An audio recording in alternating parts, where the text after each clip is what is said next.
पिछले क्लास में बाबू हम लोग जो बायोट पढ़ रहे हैं हमारा टॉपिक चल रहा है क्लोनिंग संवाहक।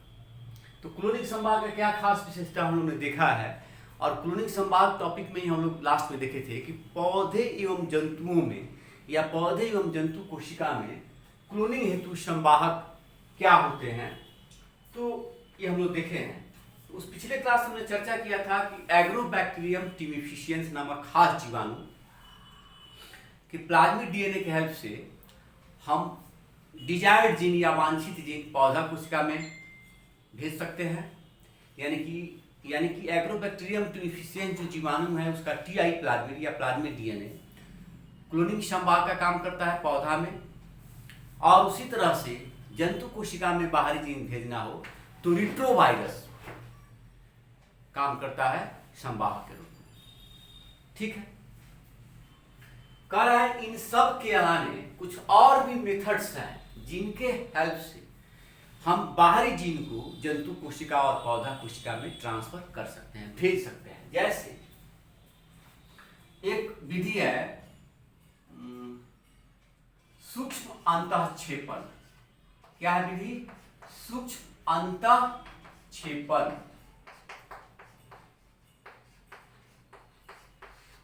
इसको अंग्रेजी में कहा जाता है माइक्रो इंजेक्शन।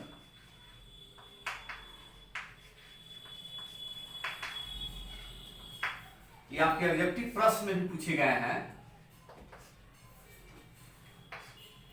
और ये कंपटीशन में भी क्वेश्चन आया है। सूक्ष्म अंतःक्षेपण एक खास विधि है जिसके द्वारा माइक्रो इंजेक्शन या सूक्ष्म अंतःक्षेपण एक खास विधि है जिसमें एक खास तरह का इंस्ट्रूमेंट होता है, खास तरह का यंत्र होता है जिसके हेल्प से हम डायरेक्ट किसी बाहरी जीन को जंतु कोशिका में इंजेक्ट करते हैं, जंतु कोशिका के केंद्रक में इंजेक्ट करते हैं।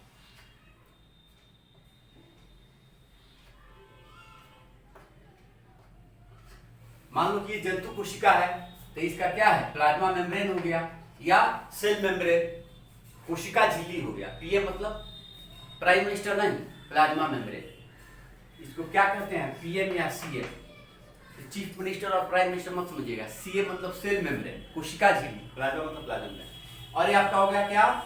तो न्यूक्लियस, न्यूक्लियर मेम्ब्रेन या न्यूक्लियस। तो इसी के अंदर में होता है डीएनए। तो कह रहा है कि सूक्ष्म अंतःक्षेपण या माइक्रो इंजेक्शन एक खास विधि है जिसके हेल्प से खास इंस्ट्रूमेंट से हम डायरेक्ट जंतु कोशिका के केंद्रक में बाहरी जीन को इंजेक्ट कर देते हैं। बात समझ में आ रहा है? सूक्ष्म अंतःक्षेपण या माइक्रो इंजेक्शन एक खास मेथड है जिसके हेल्प से हम बाहरी जीन को डायरेक्ट जंतु कोशिका के केंद्रक में इंजेक्ट कर देते हैं। बात समझ में आ रहा है? तो आपको याद रखना है माइक्रो इंजेक्शन मेथड कहां लागू होता है? जंतु कोशिका में, जिसके हेल्प से हम डायरेक्ट बाहरी जीन को, डिजायर्ड जीन को या एलियन जीन को या फॉरेन जीन को डायरेक्ट इसके केंद्रक में, जंतु कोशिका केंद्रक में इंजेक्ट कर देते हैं। दूसरा मेथड है, ये है पौधा कोशिका के लिए, जिसे कहते हैं बायोलिस्टिक या जीन गन। बायोलिस्टिक इसका नाम है, या इसे जीन गन भी कहा जाता है। बायोलिस्टिक या जीन गन, बायोलिस्टिक या जीन गन। इसका हिंदी और अंग्रेजी दोनों सेम होता है, बायोलिस्टिक या जीन गन। हिंदी और अंग्रेजी दोनों सेम है, बायोलिस्टिक या जीन गन। ये क्या होता है? तो ये प्लांट सेल में इस्तेमाल किया जाता है। याद रखिएगा, ये आपके ऑब्जेक्टिव प्रश्न में पूछे गए हैं, आपके बोर्ड में भी और कंपटीशन में भी। यानी कि सूक्ष्म अंतःक्षेपण एक खास विधि है जिसके द्वारा हम जंतु कोशिका के केंद्रक में डायरेक्ट बाहरी जीन को इंजेक्ट कर देते हैं। और बायोलिस्टिक या जीन गन एक खास मेथड है जिसके सहायता से हम पौधा कोशिका में बाहरी जीन को प्रवेश कराते हैं। इसमें क्या होता है कि कह रहा है कि पौधा कोशिका है तो पौधा कोशिका में कह रहा है कि गोल्ड मतलब स्वर्ण, गोल्ड सोना, गोल्ड या टंगस्टन से विलेपित लेप किया हुआ कोई बाहरी जीन है, क्या है, बाहरी जीन, और उस पर गोल्ड या टंगस्टन से लेप किया हुआ है, और उसको हम कह रहे हैं कि इस पर बम्बार्ड कराते हैं। जैसे आप लोग पढ़ेगा रसायन विज्ञान में रदरफोर्ड अल्फा स्कैटरिंग एक्सपेरिमेंट पढ़े हैं आप लोग। रसायन विज्ञान में आप लोग को जो फिजिकल केमिस्ट्री है, परमाणु संरचना, उसमें मिला होगा रदरफोर्ड अल्फा स्कैटरिंग एक्सपेरिमेंट। तो रदरफोर्ड मिला होगा। उसी तरह से वहां भी परमाणु है, तो यहाँ कोशिका को परमाणु मान लीजिए।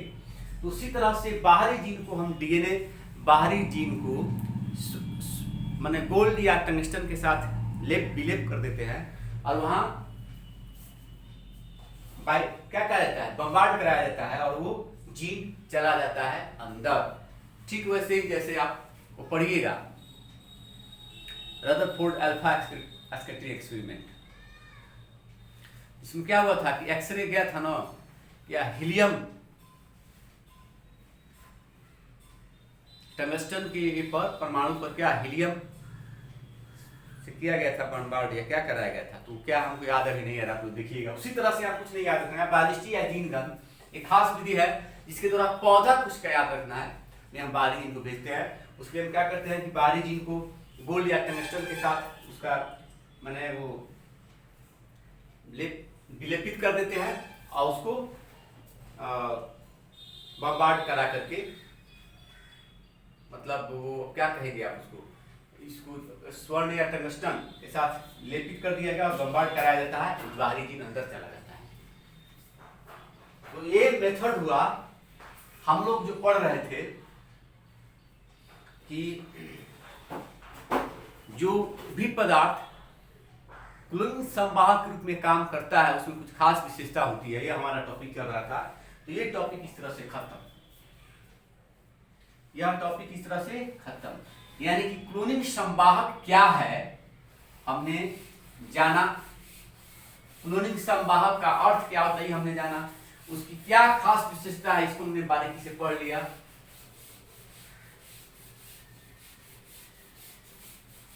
आप ये वीडियो आपको देखने के बाद आप बुक आपके पास जो भी हो, एनसीईआरटी हो तो सबसे बढ़िया, सबसे बेस्ट कि आपके पास एनसीईआरटी हो, नहीं हो तो आप खरीदिएगा जरूर से, क्योंकि आपके वो किसी भी अन्य बुक से सस्ता पड़ता है और सबसे अच्छा ज़्यादा मटेरियल मिलेगा। तो आप वीडियो को 2 बार ध्यान से सुनिए, देखिए, और बुक को भी 2 बार पढ़िएगा। पढ़ने के बाद उसको आप रफ में नोट कर जाइए। वो आपका जो नोट्स हुआ वो आपके बायोलॉजी वाले सर से बढ़िया नोट्स हुआ, आपकी जानकारी बहुत अच्छा होगी और वो जानकारी ज़्यादा दिन तक टिकेगी। और इसके बाद अगर आपके पास समय कुछ और अच्छा करना चाहते हैं तो कोई और हेल्प बुक पढ़िए, लेकिन अभी आपको हेल्प बुक पढ़ने की जरूरत नहीं है। 12 का तो ऐसे ही आपका 80% प्रिपरेशन हो जाएगा किसी कंपटीशन के लिए। आप हम जिस ढंग से पढ़ा रहे हैं उस तरह से एक लाइन एनसीईआरटी पढ़िए। तैयारी करना होगा तो 11th में, 11th के टॉपिक है। अब हमारा इसमें टॉपिक है, हमने क्या हमने बाबू पढ़ क्या रहे थे हम लोग पढ़ रहे थे tools of recombinant DNA technology, यानी कि पुनर्जीवित डीएनए तकनीक के टूल्स में क्या होता है, यंत्र या औजार। तो उसमें हमने प्रतिबंधन एंजाइम पढ़ लिया, डीएनए लाइगेज एंजाइम पढ़ लिया, क्लोनिंग फैक्टर पढ़ लिया। अब इसमें नेक्स्ट टॉपिक है कि हमने क्या देखा कि हम कोई सोर्स से डीएनए लेते हैं। जैसे हम बताए थे कि हमारे शरीर से हमारे शरीर के जो पैनक्रियाटिक ग्लैंड हैं, जो अग्न्याशयी ग्रंथि है, उससे इंसुलिन हार्मोन, चूंकि प्रोटीन का बना होता है, इंसुलिन हार्मोन बनाने वाला कोशिका जो है बीटा से, उससे वो डीएनए निकाला गया और उस डीएनए से जिस खास जीन से इंसुलिन हार्मोन बनता है उस जीन को बाहर निकाला गया। अब हम चाह रहे हैं कि लैब में क्या हो, लैब में हम बना रहे इंसुलिन हार्मोन, लेकिन फिगर से आप लोग हम समझाए भी होंगे। तो इंसुलिन हार्मोन हम चाह रहे हैं कि वह जीन इस्चेरिचिया कोलाई में भेज जाए, तो उसके लिए हमको एक वेक्टर चाहिए। तो वेक्टर क्या आ जाएगा, प्लाज्मिड। तो हम हमारे शरीर के जो पैनक्रियाटिक ग्लैंड में जो बीटा सेल है उससे हम डीएनए पहले निकालेंगे, और जिस प्रतिबंधन एंजाइम से उस डीएनए को काट कर जीन अलग करेंगे, उसी खास एंजाइम से हम प्लाज्मिड वेक्टर को भी यानी प्लाज्मिड डीएनए को भी कट करेंगे। कट करने के बाद दोनों को हम क्या करेंगे, जोड़ देंगे। तो दोनों जोड़ दिए तो क्या हो गया, रिकॉम्बिनेंट डीएनए हो गया। दोनों जोड़ने के बाद क्या हो गया, जैसे मान लो ये मेरे शरीर के बीटा सेल से निकाला गया डीएनए, कोई दिक्कत? और ये हमारा पर्पस क्या है, हम चाह रहे हैं कि लैब में इंसुलिन हार्मोन बनाया जाए। उसके बाद ये प्लाज्मिड है, ये मान लिया जाए ये प्लाज्मिड है।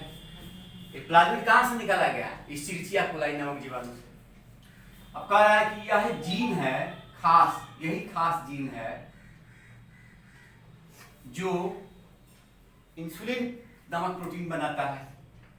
तो जिस प्रतिबंधन एंजाइम से हम इसको कट किए, मान लिया जाए यही खास जीन है जिसको हम कट किए। अब इस हम जीन को ऐसे कर दे रहे हैं, मान लो ये काटने पर सपोज ऐसे बना है, ऐसे बन गया है। अब यह हमारा जीन हो गया। अब हम कह रहे हैं कि जिस एंजाइम से इस डीएनए को काट करके जीन अलग किया है इंसुलिन हार्मोन बनाने वाला, उसी तरह से इसको भी हम कट किए। ठीक है, ये क्या है, प्लाज्मिड है। इसको भी मान लिया जाए यहां पर हम कट किए, तो काटने पर इसका जो फैलाव मिला वो इस तरह का मिला।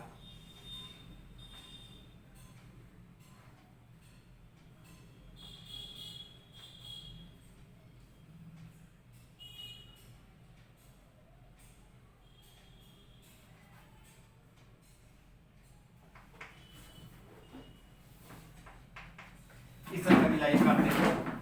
अब हम इसको क्या कर दिए, इसको ले जाकर के यहां जोड़ दिए। जोड़ने वाला एंजाइम क्या होता है, डीएनए लाइगेज एंजाइम। अब ये हमारा जो प्लाज्मिड बन गया, मान लो यहां पर हम जोड़े हैं, ये प्लाज्मिड क्या हो गया, ये प्लाज्मिड है या प्लाज्मिड डीएनए है, ये क्या है,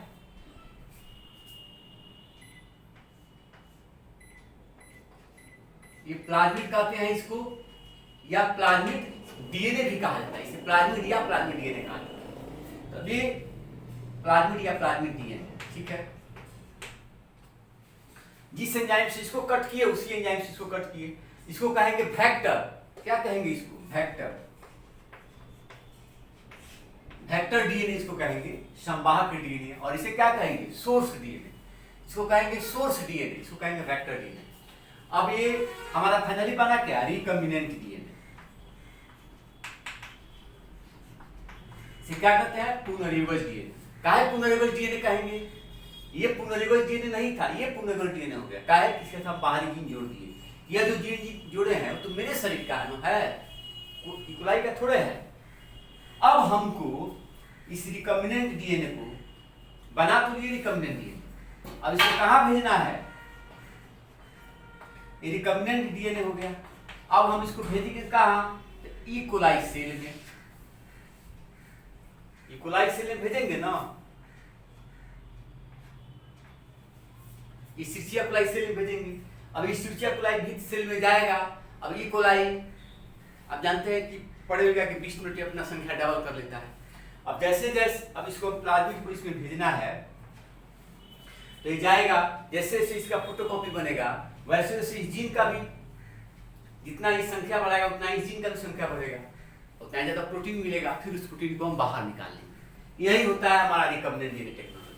तो यहाँ हमारा अगला टॉपिक है, टॉपिक का नाम है सक्षम परपोषी, क्या नाम है टॉपिक का, सक्षम परपोषी आतिथ्य। सक्षम परपोषी आतिथ्य।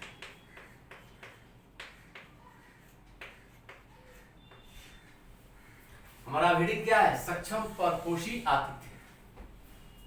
इसका मतलब ये हुआ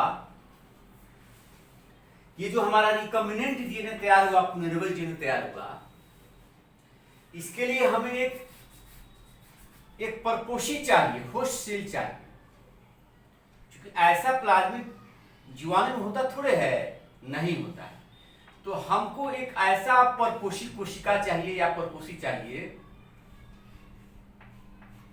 जिसके अंदर यह रिकम्बिनेंट डीएनए जाए और वो प्रोपागेट हो सके, इसका वृद्धि हो सके। हमको अब इसके लिए एक ऐसा परपोषित कोशिका चाहिए जिसके अंदर ये जाए और उसका वृद्धि हो सके। यानी कि एक ऐसा कोशिका चाहिए, एक ऐसा परपोषित कोशिका चाहिए, होस्ट सेल चाहिए, जो इसका विकास कराने में क्या हो, सक्षम। उसके लिए इसको हम भेजेंगे। और काहे ऐसा भेजते हैं कि ये अंदर जाए, वृद्धि करे और हमारा मनचाहा प्रोटीन बनाए। तो सक्षम परपोषी अतिथि कहला, तो रिकम्बिनेंट डीएनए के यानी कि पुनर्योगज डीएनए के, रिकम्बिनेंट डीएनए के रूपांतरण हेतु, यह हमारा टॉपिक है रूपांतरण, पुनर्योगज डीएनए के रूपांतरण। सक्षम परपोषी आतिथ्य कहला, एक हमको एक रिसिपिएंट सेल चाहिए, एक रिसीवर सेल चाहिए, रिसिपिएंट सेल का चाहिए। और कैसा, सक्षम, मतलब उसको कहेंगे सुटेबल होस्ट चाहिए जिसमें हमारा रिकम्बिनेंट डीएनए जाए, वृद्धि करे। यानी कि रिकम्बिनेंट डीएनए को हम रूपांतरित इसमें कर सके, रिकम्बिनेंट डीएनए को इसमें हम ट्रांसफर कर सके। बात समझ में आया? ये हमारा टॉपिक है। अब देखिए, हम लोग पहले से क्या पढ़े होंगे, जानते होंगे, डीएनए जो है वो डीएनए बाबू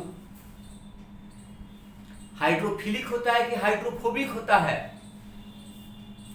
डीएनए हाइड्रोफिलिक होता है कि हाइड्रोफोबिक होता है? तो हम लोग पहले से जानते हैं कि डीएनए अम्लीय प्रकृति का होता है और ऋणावेशित होता है। ये तो जानते हैं, डीएनए अम्लीय प्रकृति का होता है और ऋणावेशित होता है। और एक और बात जान दीजिए कि डीएनए जो है, और डीएनए का छोटा टुकड़ा है जीन, और तो प्लाज्मिक डीएनए है। तो डीएनए जो है वो हाइड्रोफिलिक होता है। क्या होता है? हाइड्रोफिलिक। हाइड्रोफिलिक माने जलरागी, जिसको जल से लगाव। डीएनए क्या होता है? हाइड्रोफिलिक मॉलिक्यूल होता है। हाइड्रोफिलिक, जल से लगाव वाला, जिसको जल से लगाव होता है, जलरागी अणु होता है डीएनए। तो इसको अंदर भेजना है। तो आप पढ़िएगा 11th में जीवाणु कोशिका का संरचना। इसमें बाहर से क्या होता है? कोशिका भित्ति होती है, मोटी कोशिका भित्ति होती है, जो किसकी बनी होती है? सेलुलोज की नहीं बनी होती है। इसकी कोशिका भित्ति एक खास रसायन, खास तरह के कार्बोहाइड्रेट का बना होता है। इसका नाम है म्यूरिन या म्यूकोपेप्टाइड, उसकी बनी होती है। तो अब इसको भेजना है तो पहले इसको बॉर्डर मिलेगा ना, इसको डायरेक्ट थोड़े है कि घुस जाएगा अंदर। पहले इसको कोशिका भित्ति को पार करना पड़ेगा। फिर कोशिका भित्ति के अंदर क्या मिलेगा? कोशिका झिल्ली मिलेगा ना। और कोशिका झिल्ली प्रोटीन और लिपिड का बना होता है, प्रोटीन और वसा के बने होते हैं। तो जल में आप थोड़ा सा घी डाल दीजिए, पानी में थोड़ा घी डाल दीजिए, या पानी ले लीजिए कटोरा में या ग्लास में, उसमें एक ढक्कन सरसों तेल डाल दीजिए, पूरा उसको चम्मच से चला के मिला लीजिए, मिल जाएगा ना। आप एक गिलास पानी ले लीजिए, उसमें एक ढक्कन छोटा सा, यानी कि आप 10 ml लगभग उसमें सरसों तेल डाल दीजिए, खूब चम्मच से चला के मिला लीजिए। मिल जाएगा सरसों तेल पानी में? मिलेगा? नहीं मिलेगा। या घी पानी मिलेगा? नहीं मिलेगा। काहे नहीं मिलेगा भाई? तो एक हाइड्रोफिलिक, एक हाइड्रोफोबिक है। उसी तरह से डीएनए जाएगा तो पहले इसको कोशिका भित्ति पार करना पड़ेगा। तब किसको पार करेगा? कोशिका झिल्ली को। अब कोशिका झिल्ली जो है वो हाइड्रोफोबिक है, उसको जल से लगाव नहीं है, आई जलरागी है। काहे? तो उसमें पाया जा रहा है लिपिड। कोशिका झिल्ली प्रोटीन और लिपिड का बना है। तो ये आसानी से जाएगा? नहीं जाएगा। तो कह रहा है कि इस रिकम्बिनेंट डीएनए को होस्ट सेल में भेजने हेतु पहले इसको संसाधित करना पड़ता है, कुछ खास तरह के रसायन से, खास व्यवस्था से इसको ट्रीट करना पड़ता है, संसाधित करना पड़ता है। किसको? जीवाणु कोशिका को। काहेला? तो पुनर्वज डीएनए को इसमें रूपांतरित कर देंगे। तो उसके लिए क्या करते हैं? तो सबसे पहले इसको डाइवैलेंट कटायन जैसे Ca2+ आयन, Ca2+ आयन इसको कहेंगे डाइवैलेंट कटायन। तो ऐसे घोल में इस जीवाणु कोशिका को रख करके, ऐसे घोल में रख करके डाइवैलेंट कटायन वाले सांद्रता के साथ इसको पहले संसाधित किया जाता है, ट्रीट किया जाता है। जब इसके साथ ट्रीट करेंगे ना, तब इसके कोशिका भित्ति में इस डाइवैलेंट कटायन के साथ जब घोल में रखेंगे तो इसके कोशिका भित्ति में कुछ छिद्र बन जाएगा। क्या हो जाएगा? छिद्र बन जाएगा, जिसके चलते रिकम्बिनेंट डीएनए कोशिका भित्ति को पार करेगा। बात समझ में आ रहा है? डाइवैलेंट कटायन में जब इस कोशिका को रखेंगे तो डाइवैलेंट कटायन के साथ जब संसाधित करेंगे, ट्रीट करेंगे या उस घोल में रखेंगे तो इसके कोशिका भित्ति में कुछ छिद्र बनेगा, जिससे रिकम्बिनेंट डीएनए प्रवेश करेगा। उसके बाद क्या करेंगे? ये ट्रीट करने के बाद, ठीक है, ये कोशिका भित्ति से ट्रीट करने के बाद फिर ये जीवाणु कोशिका पर क्या है?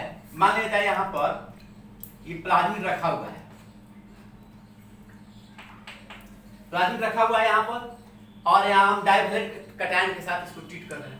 अब इसके बाद क्या करेंगे? इसी स्थिति में ऐसा करने के बाद पहले इसको रखेंगे आइस पर, ऐसे उसका किस पर रख देंगे? अब डाइवैलेंट कटायन से ट्रीट करने के बाद इसको कहां रखेंगे?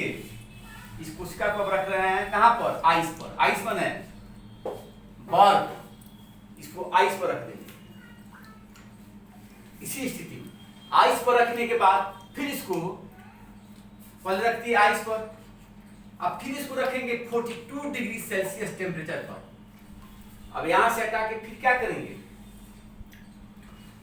अब इसको रख, पहले आइस पर रखें, कुछ देर आइस पर रखने के बाद फिर इसको हटा के अब जहां रखेंगे स्पॉट पर या जहां पर भी, वहां का टेम्परेचर कितना बना देंगे? इस टेस्ट ट्यूब के अंदर 42 डिग्री सेल्सियस, मतलब 40 डिग्री सेल्सियस से ज्यादा बना देंगे। और फिर उसको फिर आइस पर,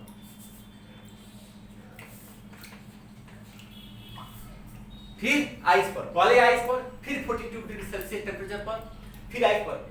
ऐसा कब करेंगे? जब Ca2+ आयन डाइवैलेंट कटायन के साथ इसको जब ट्रीट कर देंगे तब। इसको आइस पर, फिर इतना टेम्परेचर पर, फिर आइस पर, और इस तरह से करने के बाद यह रिकम्बिनेंट डीएनए इस एक्टिविटी के बाद, इतना करने के बाद यह जो रिकम्बिनेंट डीएनए होगा, यह जो रिकम्बिनेंट डीएनए है, इस जीवाणु कोशिका की कोशिका भित्ति और प्लाज्मा झिल्ली को पार करते हुए इसके अंदर प्रवेश कर जाएगा। बात समझ में आ रहा है? इस स्थिति के बाद यह रिकम्बिनेंट डीएनए पहले हम डाइवैलेंट कटायन के साथ ट्रीट किए, उसके घोल में रख करके, फिर उसके पास जीवाणु कोशिका पर है क्या है? Recombinant DNA. आइस पर रखे, फिर 42 डिग्री सेल्सियस पर रखे, फिर आइस पर रखे, और इस प्रक्रिया के बाद यह जीवाणु कोशिका के अंदर प्रवेश पाने में सक्षम हो जाता है। इस बाद प्रवेश जीवाणु कोशिका के अंदर कर जाता है। बात समझ में आया? तो यही है, इसी टेक्निक को इश्यू करते हैं सक्षम परिपोषी आतिथ्य या कहला। सक्षम परिपोषी आतिथ्य कहला, एक सुटेबल होस्ट कहला। तो पुनर्वज डीएनए के इसमें रूपांतरण है। इसका तरीका क्या है हमने बताया। बात समझ में आया? ये खत्म। अब हमारा एज ए होल जो हम लोग पढ़ रहे थे tools of recombinant DNA technology, वो खत्म, पूर्ण रूप से खत्म। यानी कि हमको मान लिया जाए एक कोई आपके यहां कोई बढ़ई आया, कारपेंटर, और उसको चेयर बनाना है या आपके लिए सोफा बनाना है। समझ में आया? या आप ही मान लिया जाए कि आपका कोई खास फ्रेंड है जो कारपेंटर का काम करता है, बहुत अच्छा कारपेंटर है, बहुत अच्छा सोफा बनाता है।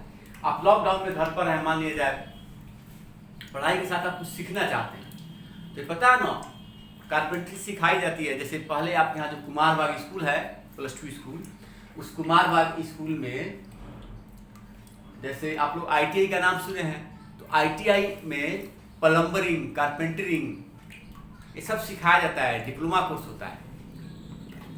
खैर हम वहाँ नहीं जाएंगे। तो मान लिया जाए कोई आपका दोस्त है जो अच्छा कारपेंटर, आप गए सीखना चाहते हैं, तो सीखना चाहते हैं तो क्या करेगा, पहले उस सोफा बनाने के लिए जितने इंस्ट्रूमेंट हैं, जितने औजार हैं, सबके बारे में आपको समझाएगा, ये क्या है, इसका कैसे इस्तेमाल करते हैं।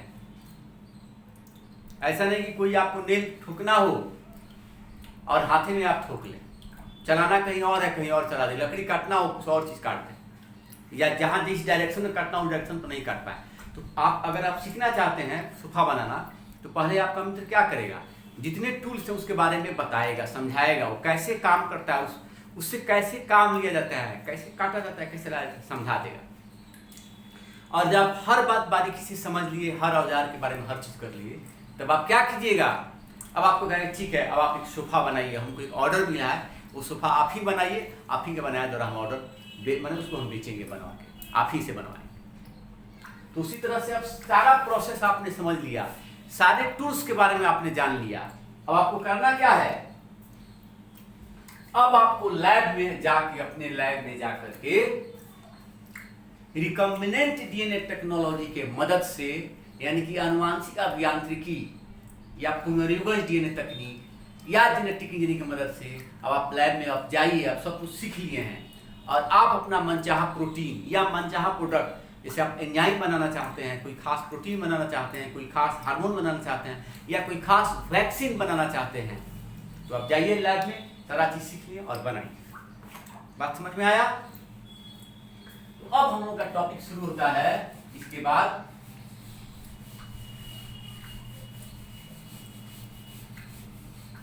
Process of recombinant DNA technology.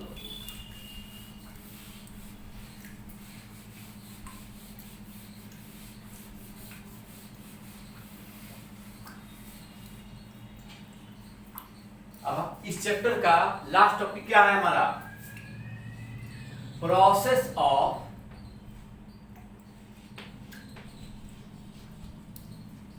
Recombinant DNA technology.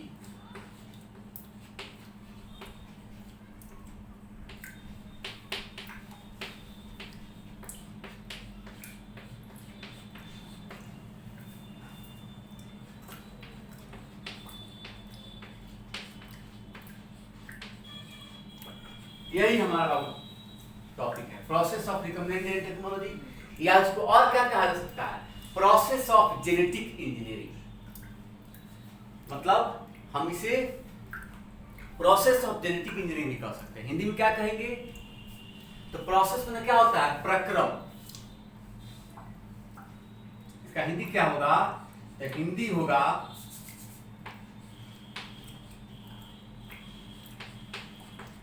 पुनर्योगज DNA तकनीक।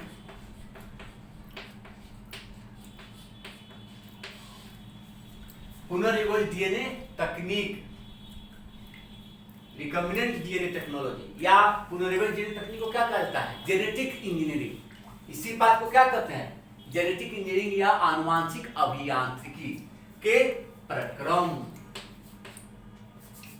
के प्रक्रम।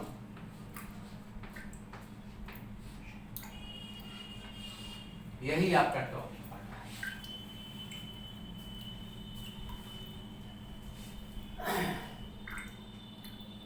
Process of recombinant DNA technology या प्रोसेस ऑफ जेनेटिक इंजीनियरिंग, यानी कि पुनर्युगज DNA तकनीक के प्रक्रम या आनुवांशिक अभियांत्रिकी के प्रक्रम। बात समझ में आया? तो हमने अब सब चीज सीख लिया है, हर के बारे में जान लिया है, क्या काटना है, किससे काटना है, कैसे काटना है, कहाँ काटना है, सबसे हमने क्या क्या सीख लिया है कि क्या काटना है, तो DNA को काटना है। फिर किसको काटना है, तो वेक्टर DNA को काटना है। किससे काटना है, तो खास प्रतिबंधन इंडोन्यूक्लियोटाइड एंजाइम से काटना है। कहां पर काटना है, तो पैलिंड्रोमिक सीक्वेंस पर काटना है। काटने के बाद क्या करना है, तो जैव विद्युत के संचलन द्वारा कटे हुए पार्ट को अलग कर देना है। तब क्या करना है, तो डीएनए लाइगेज एंजाइम के हेल्प से सोर्स डीएनए और वेक्टर डीएनए को जोड़ देना है। जोड़ने के बाद रिकम्बिनेंट डीएनए बना देना है। और तब क्या करना है कि किसी सुटेबल होस्ट में परपोषी कोशिका में उस रिकम्बिनेंट डीएनए को भेज देना है। अब भेजने के बाद क्या करना है, तो उस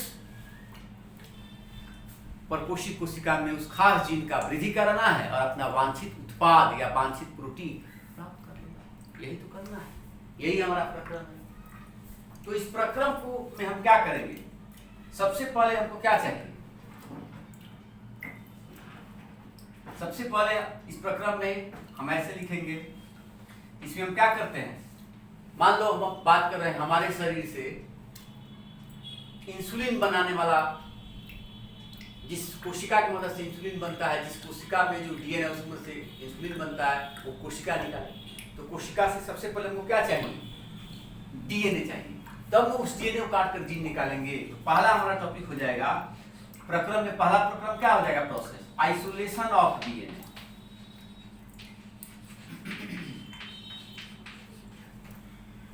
पहला प्रोसेस क्या होगा, isolation of DNA. Isolation of DNA का हिंदी क्या होगा, आइसोलेट मतलब होता है अलग करना। जैसे अभी महामारी चल रहा है ना, कोरोना महामारी, इसमें आप देखिएगा तो जो लोग कोरोना पेशेंट पाए जाते हैं उनको आइसोलेट कर दिया जाता है, क्वारंटीन कर दिया जाता है। मतलब अगर स्टार्टिंग में जैसे ही लक्षण मिला, सीरियस मैटर नहीं है, तो घर में ही कहा जाता है कि आप आइसोलेट हो जाइए, यानी कि घर के अन्य फैमिली मेंबर से अलग हो जाइए, खास रूम में रहिए, उस रूम में बहुत कम लोग आए जाए, वही लोग आने जाए जो आपको दवा दे या खाना दे। आप सेपरेट लेटरिन बाथरूम का प्रयोग कीजिए, उस रूम में रहिए, पड़े रहिए। आइसोलेशन, अलग करना। तो पहला काम क्या होगा इसमें, आइसोलेशन ऑफ डीएनए, यानी कि हम डीएनए को आइसोलेट कर देंगे। बात समझ में आया, डीएनए को अलग करना। उसके बाद प्रक्रम क्या हो जाएगा, तब हो जाएगा cutting of DNA.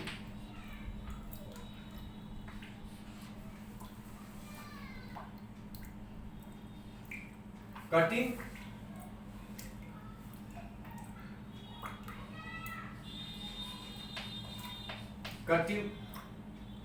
of DNA at a specific point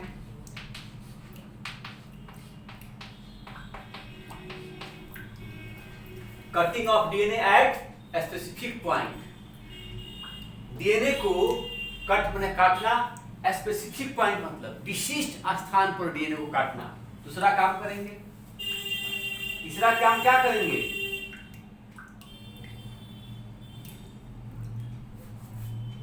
तीसरा काम क्या होगा, डीएनए को काट देंगे। तो वहां समझाया जाएगा कि जिस एंजाइम से इसको काटेंगे, सोर्स डीएनए उसी से वेक्टर से काटेंगे, बात करवाते हैं। उसके बाद क्या करेंगे,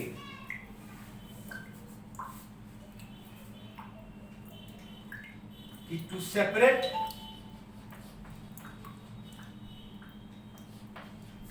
DNA fragments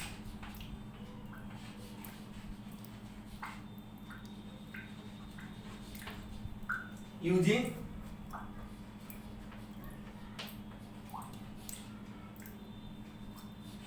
jail electrophoresis.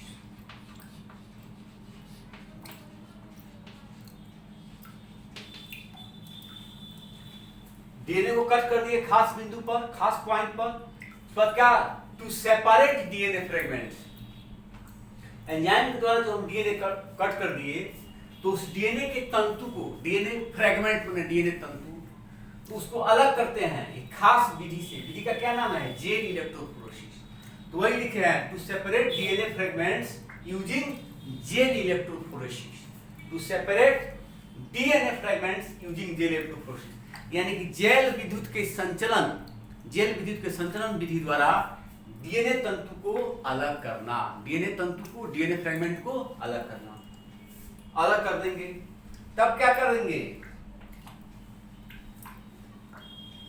DNA अलग हो गया,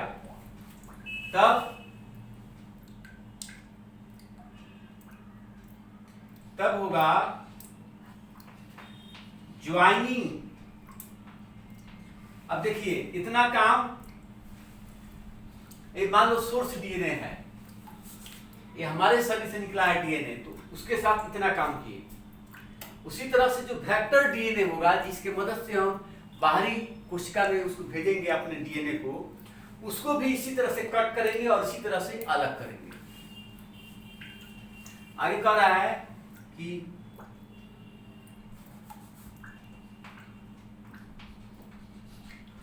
joining of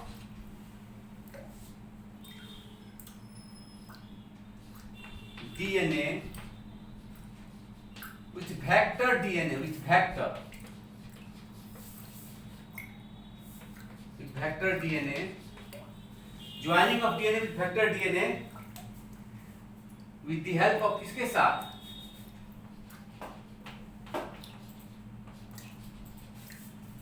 with the help of DNA ligase।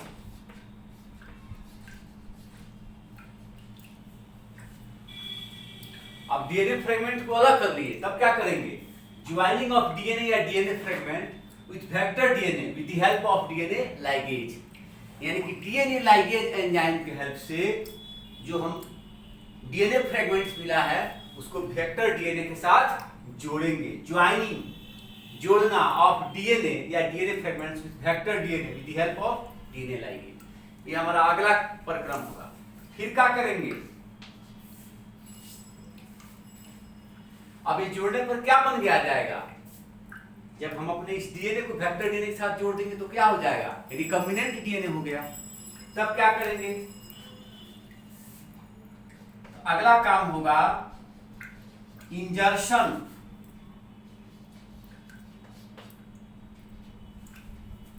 हम लोग मोबाइल खोलते हैं तो वहां एक खास जगह होता है जहां सिम को लगाते हैं, होता है इंजर्ट करना और डिलीट करना, इंसर्ट बोलती है, क्या बोलते हैं, वही इंजर्शन बोलते हैं, इंसर्ट बोलते हैं। तो insertion of DNA into suitable host cell,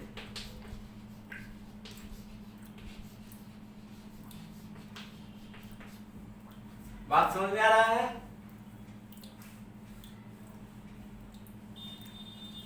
अब कौन डीएनए, रिकॉम्बिनेंट डीएनए।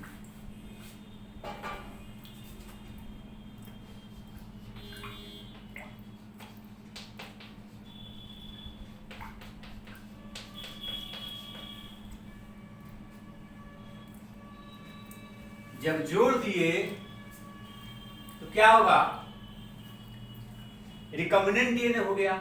अब रिकॉम्बिनेंट डीएनए को हम कहां इंजर्शन करेंगे, इनटू सुटेबल होस्ट सेल।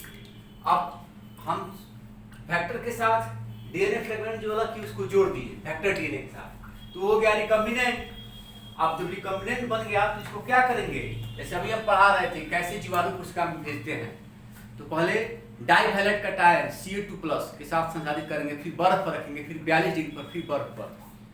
तो उसी विधि से insertion of recombinant DNA into suitable host cell, insertion of recombinant DNA into suitable host cell, तो इसको होस्ट सेल में भेज देंगे। तो हमारा पहला प्रोसेस ये होगा, दूसरा प्रोसेस ये होगा, तीसरा प्रोसेस ये हो गया, चौथा प्रोसेस ये हो गया, पांचवा प्रोसेस ये हो गया। डीएनए को अलग किए, फिर डीएनए को खास बिंदु पर काटे, फिर कटे हुए डीएनए पार्ट को जेल विद्युत के संचलन से अलग कर दिए, फिर उस कटे हुए डीएनए पार्ट को वेक्टर डीएनए के साथ जोड़ दिए डीएनए लाइगेज एंजाइम की हेल्प से। फिर क्या करते हैं, फिर उस अब इसके हेल्प से रिकॉम्बिनेंट डीएनए बन गया, तो उस रिकॉम्बिनेंट डीएनए को सुटेबल होस्ट सेल में भेज दिए। अब हमारा लास्ट छठा पॉइंट क्या होगा? टू ऑब्टेन माने प्राप्त करना, टू ऑब्टेन डिजायर्ड प्रोडक्ट या desired protein.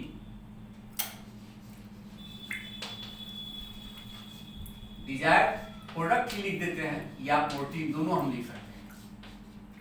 To obtain desired product, ये हमारा छठा पॉइंट। अब हम इस रिकम्बिनेंट डीएनए को सुटेबल होस्ट सेल में भेज देंगे, वहां ये जाएगा, रिकम्बिनेंट डीएनए ग्रो करेगा, वहां ये जाएगा बाबू, ग्रो करेगा।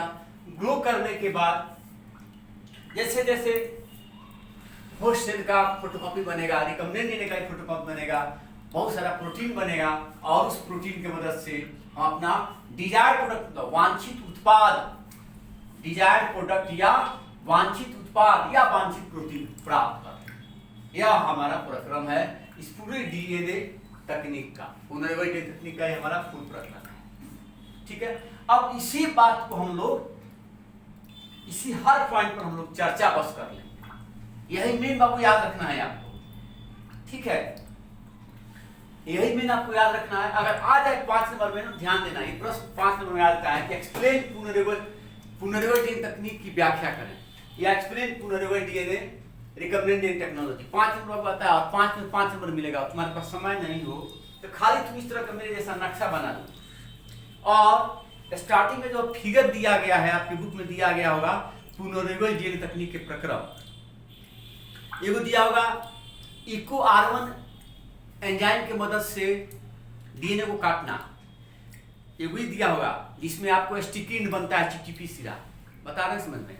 बुक में देखिएगा पहला फिगर दिया गया होगा कि इको R1 प्रतिबंधन एंजाइम का क्रियाविधि या उसके हेल्प से डीएनए को काटना, इसमें चिपचिपा सिरा बना के रिकम्बिनेंट डीएनए बनाया गया होगा।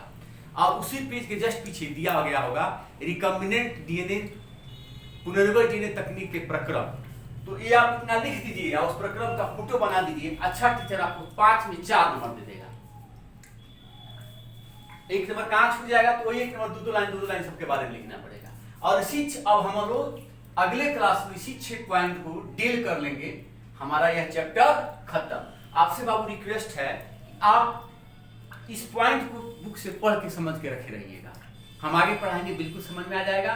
और हम लोग बाबू इस चीज को, इस चैप्टर को ऐसा ढंग से पढ़ेंगे कि हमको उम्मीद है कि हमारे मैक्सिमम बच्चे अपने घर में किसी छोटे भाई बहन माता पिता किसी को लॉकडाउन में सब कोई घरे पर है, जबरदस्ती बैठा के समझाओ बायोटेक्नोलॉजी क्या है, उसमें हम क्या करते हैं, कैसे नया प्रोडक्ट बनाते हैं। आप ऐसा पढ़ लीजिए, किसी को पढ़ा दीजिए और हमसे अच्छा पढ़ाइए, और हमको उम्मीद है आप ऐसा कीजिएगा। तब तक के लिए बाबू धन्यवाद।